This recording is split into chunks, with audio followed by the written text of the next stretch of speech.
les sexes. Monter, ce n'est pas un problème, mais demeurer dans l'élévation pendant longtemps, c'est ce qui est difficile. Quand vous essayez même d'observer chez nous ici au Congo, combien des hommes sont montés? Est-ce qu'aujourd'hui on parle encore? Est-ce qu'aujourd'hui on peut encore les reconnaître? Quand vous essayez de regarder dans tous les domaines du Congo, que ce soit dans les domaines musicaux ou théâtre ou d'autres domaines de la vie ou politique, il y a un moment donné dans cette nation, il y a des hommes qui ont été au sommet de leur vie. Mais après un moment, on ne parlait. Les gens n'ont pas compris pourquoi ces hommes et ces femmes, personne ne parlait plus d'eux. Personne ne pouvait même plus entendre parler d'eux. Même des fois, toi-même, tu les as oubliés. Il y a certaines personnes que tu as louées dans le passé. Mais aujourd'hui, si tu essaies de les chercher, tu ne vas plus les trouver. Il y a certaines personnes que nous avons élevées, que nous avons trouvé que c'était des personnes que Dieu a élevées. Mais si aujourd'hui tu les cherches, tu ne vas plus les trouver. Simplement pourquoi? Parce que beaucoup de gens n'ont pas compris que quand on monte et on n'a pas discipliné sa vie sexuelle, c'est qu'on va descendre après des jours. Monter, c'est simple, mais demeurer dans l'élévation, c'est la chose la plus difficile. Tu as besoin de l'ascension et Dieu te l'a accordé. Mais pour que tu restes dans cette dimension, tu dois te discipliner dans la vie sexuelle. Je répète, tu dois te discipliner dans ce domaine. Tant que tu n'es pas discipliné dans ce domaine, quel que soit ton niveau, tu peux monter aujourd'hui, mais 2 jours après, 3 jours après, tu seras par terre. Est-ce que quelqu'un m'a... C'est pour cela, si tu veux régner pendant longtemps, frère, tu dois fouiller le sexe. Je vais vous dire une chose, pour ce qui est écrit. Les plus puissants canaux de transmission parmi les portes du corps d'un être humain, c'est le sexe. Je répète, les plus puissants canaux de transmission parmi les portes du corps d'un être humain, c'est quoi? C'est le sexe. Dans le corps d'un être humain. Mais la porte la plus puissante, c'est le sexe. Celui qui blague avec le sexe, il va finir par terre. Quelle que soit ta grandeur,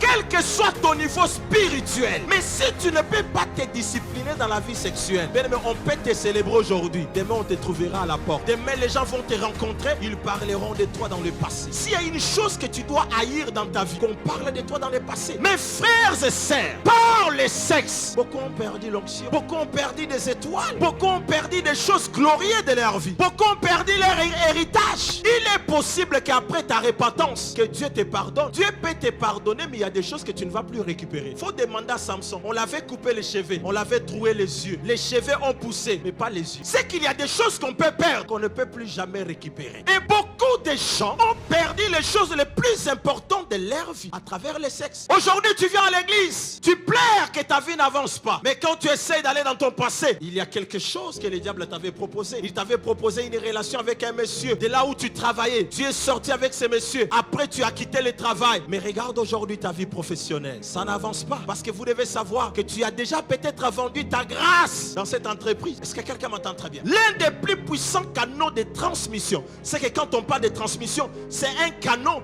que les diables utilisent pour transmettre les choses. Il ne transmet pas simplement les choses, mais il retire. Mes frères et sœurs, il y a certains endroits, il y a certains territoires qu'on ne peut pas vaincre par la prière. Il y a certains endroits tu vas vaincre que quand tu décides de ne pas faire l'impudicité. Je répète, la prière ne te donne pas la solution à tout. Il est possible que tu continues à prier, mais si tu ne te disciplines pas dans le domaine sexuel, il y a des démons que tu ne pourras pas vaincre. Tous les démons, on ne peut pas les vaincre par la prière. Il y a des démons, on arrive à les vaincre que quand on a décidé de se sanctifier, quand on a décidé de ne pas connaître certaines femmes. Parce qu'il y a certaines femmes, après avoir été en contact avec elles, ils vont te décharger ou elles vont te décharger. Aujourd'hui, tu peux commencer à parler la langue comme tu veux, mais tu es vide en toi. Simplement pourquoi? Dans cette relation, on t'avait pris la chose la plus importante de ta vie. Homme de Dieu. Yes. Un jour, j'ai demandé à Dieu, est-ce que la grandeur d'un ministère provient que par la prière? Dieu m'a dit non. Il y a des gens qui ne prient pas comme toi. Toi, tu montes à la montagne tous les jours. Mais il y a des gens qui ne gênent pas comme toi. Mais quand tu essaies de regarder leur vie, les résultats qu'ils obtiennent, tu vas te poser la question, qu'est-ce que toi tu as fait à Dieu? Toi, tu es pas sérieux dans les domaines sexuels. Ça va te couler par terre.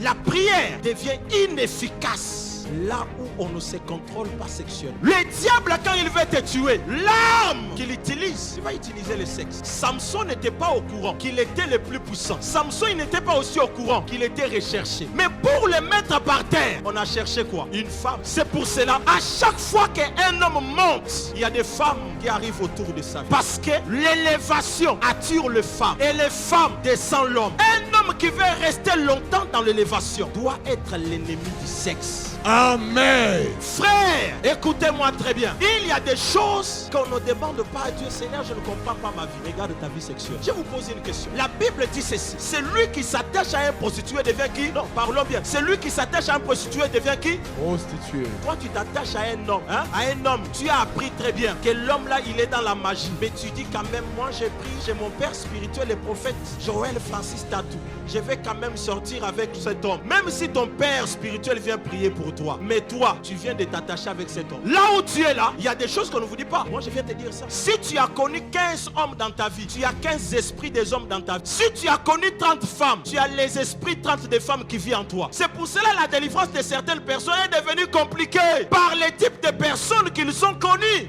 Il y a des gens, même si Dieu veut les délivrer, leur cas là, c'est compliqué. C'est pour cela, je vais te dire une vérité. Cette semaine, tu dois chercher un cahier où tu dois écrire les noms de chaque partenaire que tu as connu dans ta vie. Et tu dois commencer à faire la prière. Seigneur, tu dois me détacher. La vie de l'homme est dans le sang. Dans d'autres versions, on dit l'âme de l'homme est dans le sang. C'est que celui qui touche ton sang, il a touché ta vie. Mais tandis que par les rapports sexuels, on peut facilement toucher le sang de quelqu'un. C'est pour cela, là où tu es là, on récupère aussi ton sang. Amen. Donne-moi un amen que ton sang soit récupéré. Amen.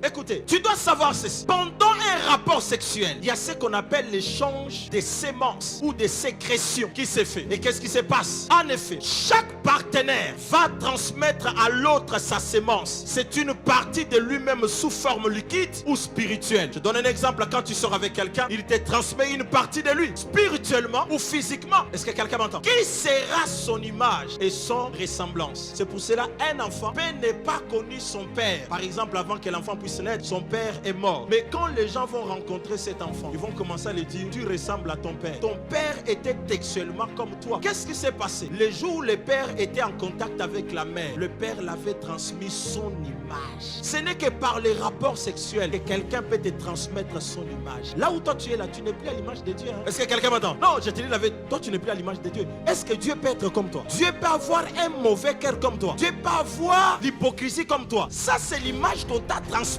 Il y a des choses qu'on peut te transmettre. Tu n'en avais pas auparavant. Mais on t'a transmis ça par les rapports. Après avoir sorti avec cette femme, tu comprends qu'avant, tu n'avais pas autant de désirs sexuels. Mais maintenant là, toi, tu ne peux pas faire une semaine sans sortir avec elle. Si tu ne l'as pas trouvé, tu vas aller chercher dans des petites maisons là. Juste pourquoi? Parce que tu dois te satisfaire. Simplement pourquoi? On t'a